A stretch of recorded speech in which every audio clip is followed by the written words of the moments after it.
Yes, sir! Ethiopia! It's crazy. I am here. Let's make history. What's good, YouTube, man? እስኪ በምናባችሁ ሳሉት መስቀል አደባባይ በሰው ተሞልቶ ቦሌ መንገድ በትራፊክ ተዘግቶ በሺዎች የሚቆጠሩ ወጣቶች አንድ ስም እየጠሩ ሲጮሁ ስፒድ ይህም ህልም ይመስላል። ነገር ግን ስፒድ በሄደባቸው ሀገራት ሁሉ የሆነው ይሄ ነው። ጋይስ በጣም ያሳዝናል። የአይሾ ስፒድ የኢትዮጵያ ጉዞ ላይ ችግር ተፈጥሯል። ቪዲዮን እንደሰማችሁት ስፒድ ላይ መጣ ይችላል እዚች ኢትዮጵያ ላይ። ቪዲዮን እስከ መጨረሻው ካያችሁት ይመጣል ላይመጣም የሚለውን መረጃ ታገኛላችሁ። ግን መጀመሪያ ስፒድ እዚህ ሀገር ቢመጣ ምን ሊያገኝ እንደሚችል እናያለን። ከብራዚል ሰፈር እስከ ህንድ መንደሮች፣ ከጃፓን እስከ ኖርዌይ ስፒድ በሄደበት ሁሉ ታሪክ እየሰራ ነው። ለመሆኑ ይህ ወጣት ወደ ኢትዮጵያ ቢመጣ ለሀገራችን ምን ጥቅም አለው? በሌሎችስ ሀገራት የደረሰበትን አስገራሚና አስፈሪ ገጠመኞች ለእኛ ምን ያስተምራሉ? ዛሬ ስፒድ ወደ ኢትዮጵያ ቢመጣ የሚከሰቱ ድንቅ ክስተቶችን እናያለን። ቪዲዮን እስከ መጨረሻው ይዩት። ለቻናሉ አዲስ ናችሁ ሰብስክራይብ አድርጉ።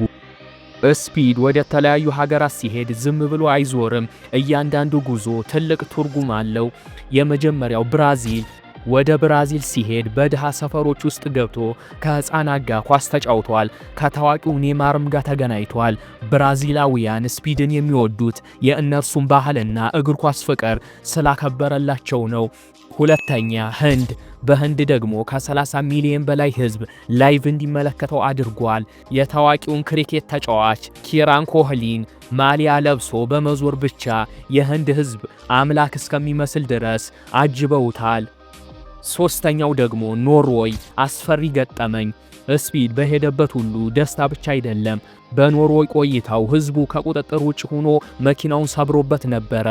ስፒድም ራሱ ለህይወቴ ሰግቼ ነበር እስከ ማለት ደርሷል። ይህም የሚያሳየው የእርሱ ዝና ምን ያህል ትልቅና አንዳንዴም አደገኛ እንደሆነ። አሁን ትልቁ ጥያቄ ስፒድ ኢትዮጵያ ቢመጣ ጥቅሙ ምንድነው?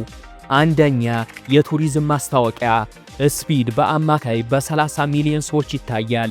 እሱም አዲስ አበባ መጥቶ ቡና ሲጠጣ፣ ላሊበላን ሲጎበኝ ወይም እንጀራ ሲበላ ቪዲዮ ቢለቀቅ በሚሊዮን የሚቆጠሩ የውጭ ዜጎች ስለ ኢትዮጵያ ውበትና ባህል እንዲያውቁ ያደርጋል።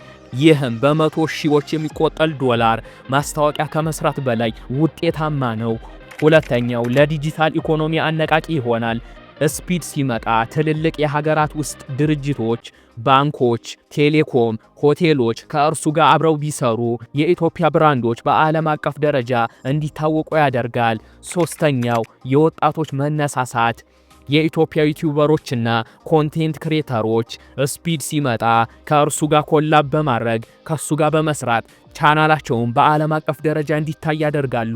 ይህም ለሀገራችን ወጣቶች አዲስ ገቢ ምንጭና ተስፋ ይከፍታል። ስፒድ ኢትዮጵያ ቢመጣ እንደ ሌሎቹ ሀገራት እብደት እንደሚጠብቀው እርግጠኛ ነኝ።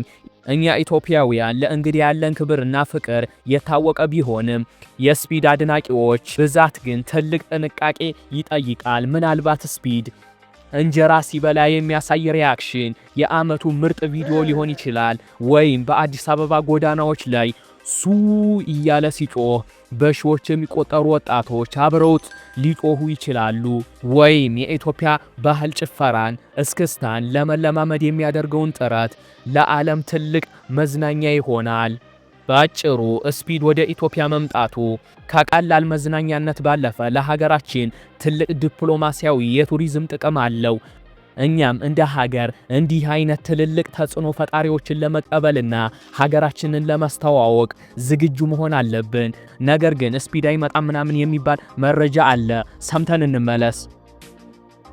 ጋይስ በጣም ያሳዝናል። የአይሾ ስፒድ የኢትዮጵያ ጉዞ ላይ ችግር ተፈጥሯል። እንግዲህ በላይቭ ስትሪሙ ላይ ደጋግሞ ሲናገር እንደነበረው ኢትዮጵያ ላይ ስታርሊንክ ይሰራል ወይ ኢንተርኔት እያለ ጠይቀ ነበረ።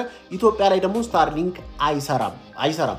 ሁሉም የሚሄድባቸው የአፍሪካ ሀገራት ስታርሊንክ ኢንተርኔት አላቸው። ኢትዮጵያ ግን የላትም። ይህ ስታርሊንክ እንግዲህ ስፔስ ኤክስ የሚጠቀመው የኢላን ማስክ ያዘጋጀው የሳተላይት ነው። ሳተላይቱ ለመሬት ካለው ቅርበት የተነሳ በጣም ስትሮንግ የሆነ ሲግናል ነው ያለው። እሱ ደግሞ የሚፈልገው ያንን ነው። እኛ ሀገር ያሉ 5G ሆኑ የተለያዩ ኢንተርኔት ፖርታሎች እንግዲህ አይሰሩም። እሱ እንደሚፈልገው የሚጠቀማቸውን ከባባድ የሆኑ የኳሊቲ ያላቸውን ካሜራዎች ለማንቀሳቀስና እንደፈለገ ኢንተርኔት ፍሎ ለማግኘት አይረዳውም፣ አይጠቅመውም። እሱ የሚፈልገው ስታርሊንክ ነው። ስታርሊንክ ደግሞ ኢትዮጵያ ላይ የለም። ኤክሴፕሽን ተፈጥሮ እንግዲህ ለየት ያለ ለሱ ብቻ እንግዲህ የተለያየ ነገሮች ካላዘጋጀን በስተቀር አይሾ ስፒድ ወደ ኢትዮጵያ መጥቶ ሊያስተላልፍበት የሚችለው የኢንተርኔት አገልግሎት የለም ማለት ነው። ይሄ ደግሞ ትንሽ ለሀገራችን ስም ጥሩ አይደለም። መንግስትም ሆነ የተለያዩ የባለድርሻ አካላቶች እንግዲህ ይሄንን ነገር ተቀብለው አስተካክለው ቢጠሩት አሪፍ ነው፣ አሪፍ ይሆናል ብለን እናስባለን። እስከዛሬ አስተካክላም ብለን እንጠብቃለን። እስካሁን ድረስ ባለው ግን ኢንተርኔት ካላገኘ አይሾ ስፒድ የመምጣት እድሉ ዝቅተኛ ነው የሚሆነው። እንደሰማችሁት ነው። በኔትወርክ ምክንያት ላይመጣ ይችላል የሚል ጭምጭምታ እየተሰማ ነው። ነገር ግን ይሄን ነገር ኢትዮ ቴሌኮም ሊፈታ ይችላል የሚል መረጃም ሰምቻለሁ። ኢትዮ ቴሌኮም ይሄን ነገር ችግር ካፈታው በሚገርም ሁኔታ ስፒድ ኢትዮጵያ ይመጣል። እናንተስ ስፒድ ኢትዮጵያ ሲመጣ የትኛውን ቦታ እንዲጎበኝ ትመክራላችሁ? አዲስ አበባን ወይስ ወደ ክፍለ ከተማ ቢሄድ ይሻላል? ሐሳባችሁን ኮሜንት ላይ ጻፉልኝ። ቪዲዮ ከተመቻችሁ ላይክ አድርጉ።